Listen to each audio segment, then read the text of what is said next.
Yeah, I was thinking about, so last night I was at a concert. I was at an incredible concert. I did not expect it to be incredible. I went and saw Rob Zombie and Marilyn Manson. Oh, okay. Yeah. That's an interesting combination, but okay.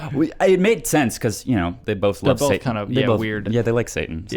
Yeah. But there was one dude with a MAGA hat. And anytime, that was actually probably the first time I actually saw one in the wild. And it makes me think, and I've thought about this before, whenever I see that phrase, or I just, and because I know. I don't want to say a victim, but I fall prey to anytime Trump says something stupid. My brain just goes crazy. Yeah. Because you're thinking, my brain goes crazy. Yeah. And I think, what do you want to go back? How you want to make America great again? You want to go backwards.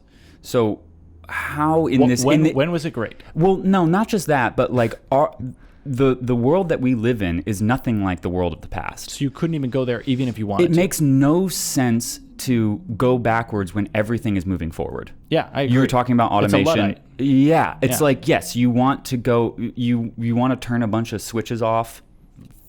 Yeah, theoretically. Yeah, theoretically or whatever. Metaphorically, yes. Yeah. You want to turn it just like, it does not make sense to me, and it is amazing to me that it makes sense to anyone. I mean, it's a great saying in some respect, because of course we want the our country to concept be of making great. We want our country to be great. But here's how you make it great again, and I said this on the podcast with Angela, is we need healthcare.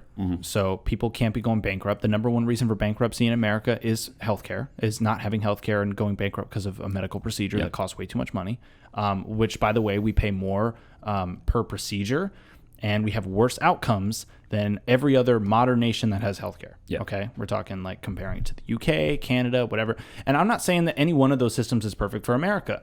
What I think is that we steal the good ideas from all of those systems, and we try to create something that it works similar. That sounds like an American idea. Yes. Because what was America but a patchwork of everything that had come before it? Exactly. Right. Or the things that are happening around it. Exactly. You know what I mean? The things that were happening at that time. So yeah. Exactly. So healthcare is huge.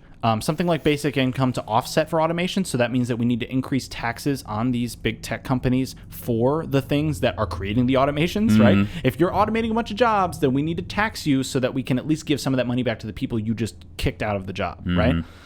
Then you also need to get out of unnecessary wars, which we keep seeming to wanting to engage in. We're in 7 or 8 active military conflicts right now, and only 2 of them are really considered a war, and then the rest of them are just conflicts, but really, come on, they're wars without congressional approval.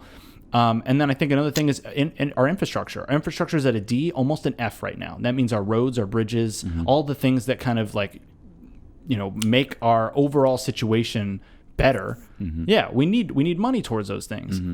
And so if we can invest back in our own country, stop spending it overseas, and invest in our education as well, it's another huge part about it.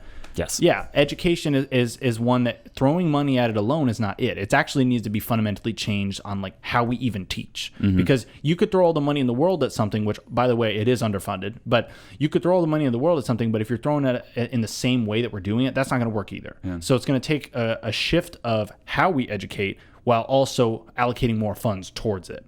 And people going into indentured servitude by having to take out student loans just to go to school, just to get a job that doesn't even really need the school, but they make it a requirement to just weed out people, then what are you supposed to do? You're in a game that you have to play, and then the only way out is to make enough money to pay off the debt, but then no one's paying you enough money to make it out, and productivity is not in line with where wages are at. Productivity is at an all-time high. Wages are nowhere near that in terms of the growth. They have not adjusted for inflation even, and they definitely have not adjusted for productivity whatsoever, which they used to be kind of coinciding with one another. But now we're seeing exponential growth in productivity. We're not exactly seeing exponential growth in pay. No.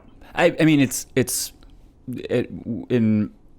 for work for me, it has been growing, but not exponentially. Yes. It's like it just keeps me on the cusp of survival. Yes. Like that's what it kind of feels like. Yes. And do you have student loan debt? Yeah.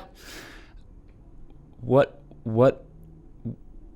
kind of world do we live in when you have to pay to play to be? I mean, well, the thing is, now that I think of it, with the advent of the internet, we can learn whatever we want whenever we want. Yes. However, but there is an when inherent... you're applying for jobs. Yes. Oh, I watched on YouTube. Yes. Yeah, that doesn't work. You that put does that not on work. your resume. You're like, I know. Well, I watched 700 hours of this on YouTube, so I'm an expert. And you might actually be an expert, but they're going to be like, go fuck yourself. You don't have a degree. Yeah, and plus I think there is an inherent benefit of being in a classroom.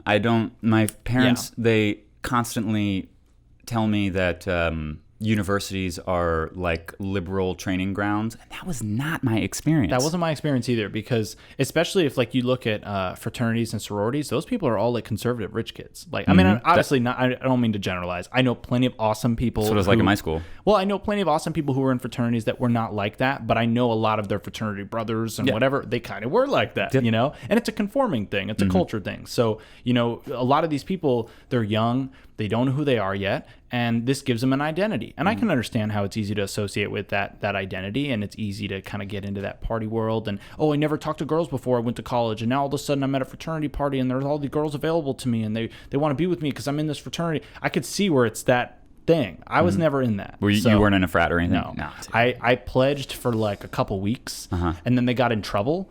And they went on like a hiatus for a few weeks where we couldn't do anything. Like pledges weren't even allowed to go to the house. And then I was just like, dude, fuck this. And then I just quit.